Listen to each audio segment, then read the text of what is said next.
cidade não é só nossa. Olhe em volta, você vai constatar. Eles estão em todos os lugares nos fazendo companhia. No ar, nas árvores, muitas vezes passam despercebidos. São os animais silvestres que vivem no ambiente urbano. Eles estão no programa de hoje. Foi da janela de casa que Silvio descobriu o mundo dos passarinhos. A gente já escuta o canto cedo, né? Já está deitado na cama, já está escutando os passarinhos. Já está escutando. As maritacas são mais barulhentas, né?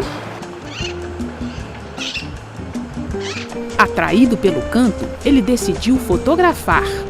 Então eu peguei a câmera e dei um zoom. Aí que eu vi que tinha uma cabecinha lá preta com as pintinhas brancas. Aí a hora que saiu que eu vi que era um pica-pau desse menorzinho. Uhum. Ficou alegre fotografar o pica-pau? Muito legal. É bacana. Com certeza é muito bacana. Aí depois eu comecei a pegar o grande. O grande sempre vem nessa árvore aqui. As árvores que ele vem aqui é essa e aquela lá. Então a foto dele cruzando foi nessa árvore aqui. E eu já notei que tem muita gente aqui na praça que curte esses pássaros também.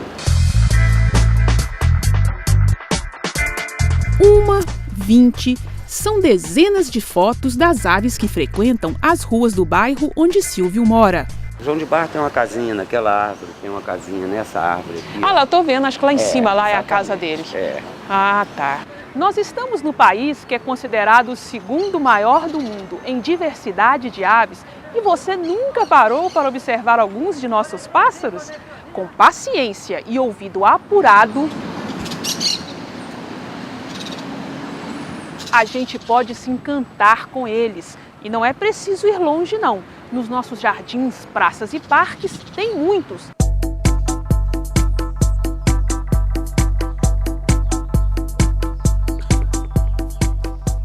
O registro foi feito durante um passeio com estes dois biólogos. Eles usam gravações dos cantos dos pássaros para atrair espécies que gostam de ficar nas copas de árvores bem altas ou bem no meio do mato. Bom, o primeiro que apareceu vive mesmo perto do chão. É o canário do mato. Depois veio um casal de chorós-boi. A fêmea é marronzinha, o macho é preto e branco.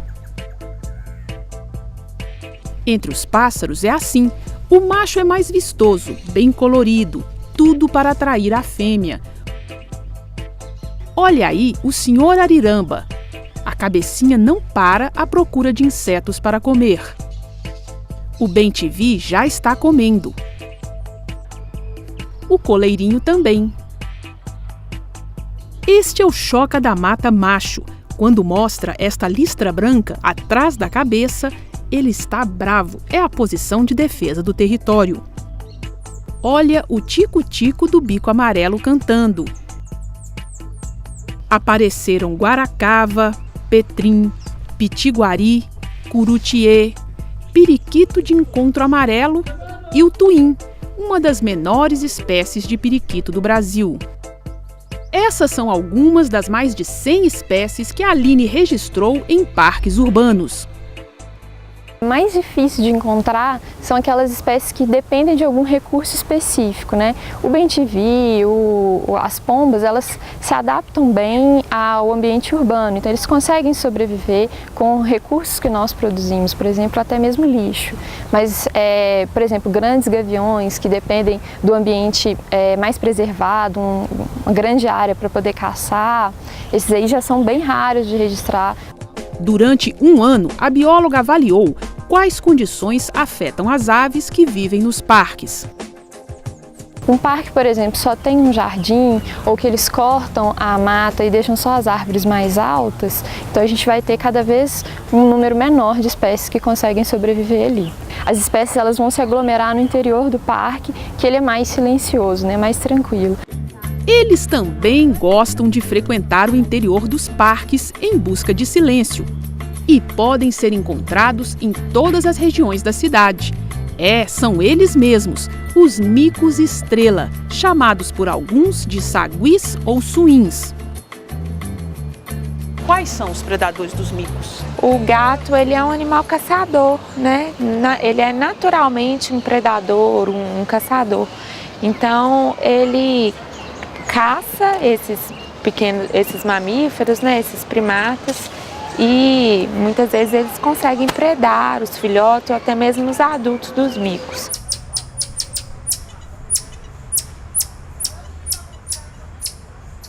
Esta é a vocalização de alarme. Quando um inimigo aparece, é assim que todo o bando é avisado. Agora, quando estão se mudando de uma área para outra, o som é este aqui.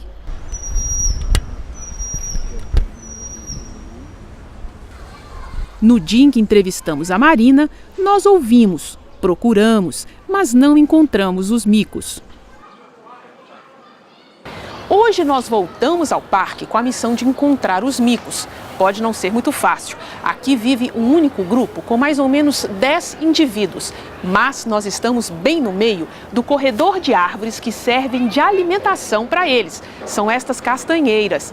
No início da manhã, eles passam por aqui e fazem furos nos troncos, como nesta árvore aqui, ó.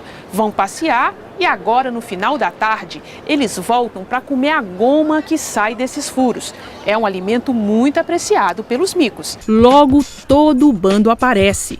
Os micos vivem em grupos. Estima-se que em Belo Horizonte haja 200 famílias. Em cada uma delas, a fêmea dominante é responsável pela reprodução.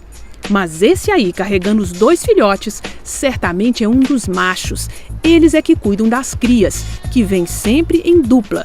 Os saguis são onívoros, se alimentam de sementes, folhas e pequenos animais, como filhotes de aves, ovos e insetos. Mas, infelizmente, eles também comem o que não deveriam.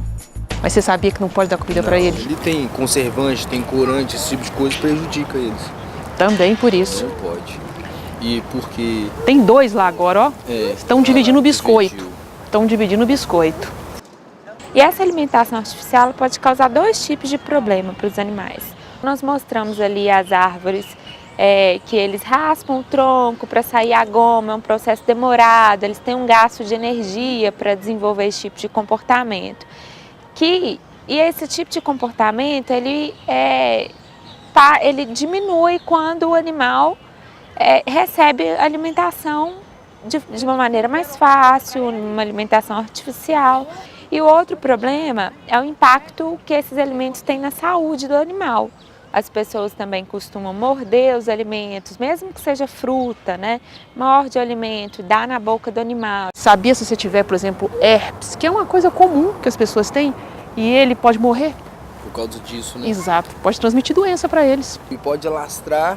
Isso mesmo. Bando porque... É exatamente o que acontece, Cláudio. Pode alastrar e morrer o bando todinho. Ah lá, todos vieram para cá agora. Eles estão todos aqui por causa da comida. Por isso que nós pedimos, conversamos com as pessoas, tem um trabalho de educação ambiental aqui no parque, né, com os visitantes, para não alimentar os micos de maneira alguma, nem com fruta, nem com qualquer tipo de alimentação. Porque se eles estão aqui no parque é porque existe alimentação natural suficiente para eles.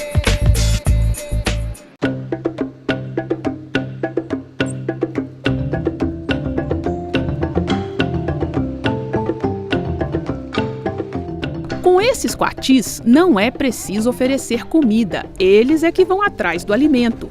E não adianta espantar. Acostumados a receber agrados dos frequentadores do parque, são atraídos pelo barulho das embalagens e copos descartáveis. Normalmente as pessoas dão chips, biscoitos, e isso tudo está envolvido em embalagens plásticas. E aí eles associam o barulho dessas embalagens com comida. Então quando a gente faz o barulho do plástico, eles vêm.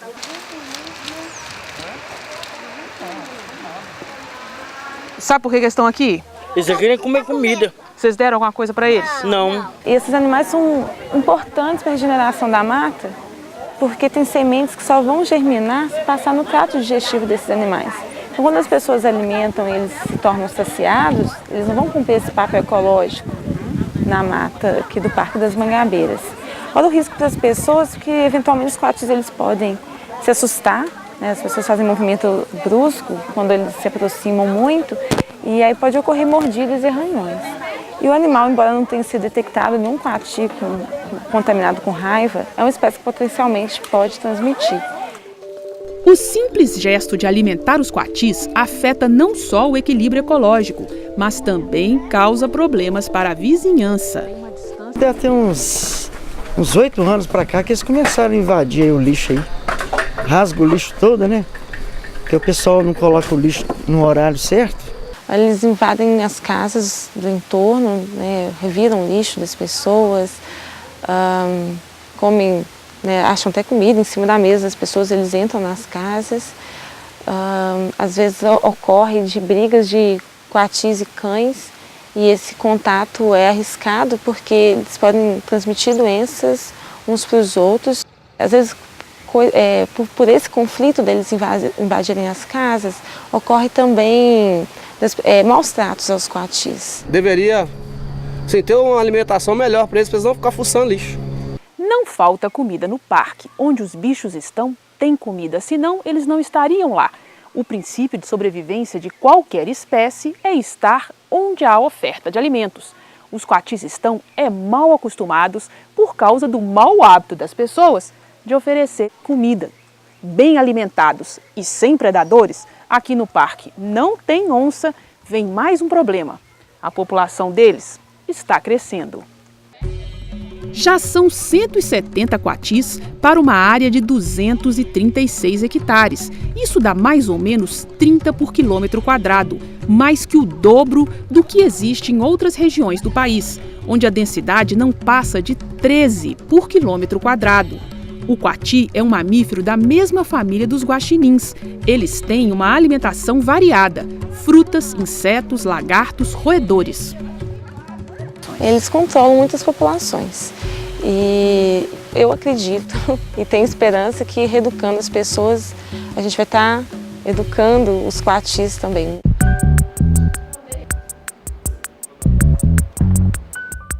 As fotos de Marcelo são mais que lembranças. São a prova de que a diversidade de pássaros que vivem nas cidades é impressionante. Fotografia é minha alma, os passarinhos são minha paixão.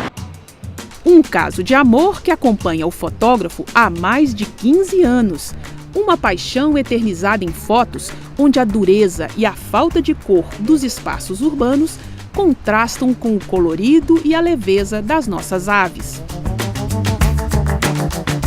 No livro são 280 fotos. Eu fotografei ruas, avenidas e praças, algumas praças. Eu não fui em parques, nenhum deles. E, assim, a minha intenção era realmente mostrar o ambiente urbano. No meio da entrevista, um pica-pau verde barrado aparece e rouba completamente a nossa atenção. A nossa só não, de quem estava na Praça da Liberdade, bem na área central de Belo Horizonte. O Marcelo, que é um fotógrafo profissional, não consegue se conter. Em busca da melhor foto, ele deita, senta, levanta, comemora. Olha lá o nosso personagem, não para não, olha lá, ó. Eu quero catalogar o maior número possível de espécies dentro da cidade. Como é que uma presença tão singela pode mudar uma tarde no meio de uma semana corrida nessa selva de concreto em que a gente vive? É o prazer de presenciar uma manifestação da natureza, que na verdade acontece o tempo todo ao nosso redor. Em qualquer ecossistema, né, urbano, no ecossistema natural, qualquer um, você vai ter cadeias e teias alimentares. E esses animais fazem parte disso. Então é a importância da ecologia urbana. A ecologia urbana é uma ciência nova, mas ela vai estudar os processos ecológicos dentro de ambientes urbanos. E ele é super difundido no mundo. A gente tem também que esse contato da população com áreas verdes, com animais, aumenta o bem-estar da população humana. Então, a importância da conservação também das áreas verdes é muito grande, porque nós fazemos parte dessa cadeia alimentar, dessa teia alimentar, desse ecossistema urbano. No próximo bloco, eles continuam comigo, os animais silvestres que vivem na cidade. Você vai conhecer o trabalho de quem resgata e cuida de bichos que precisam de socorro. E vai saber mais sobre umas vizinhas que ninguém gosta de encontrar, as serpentes.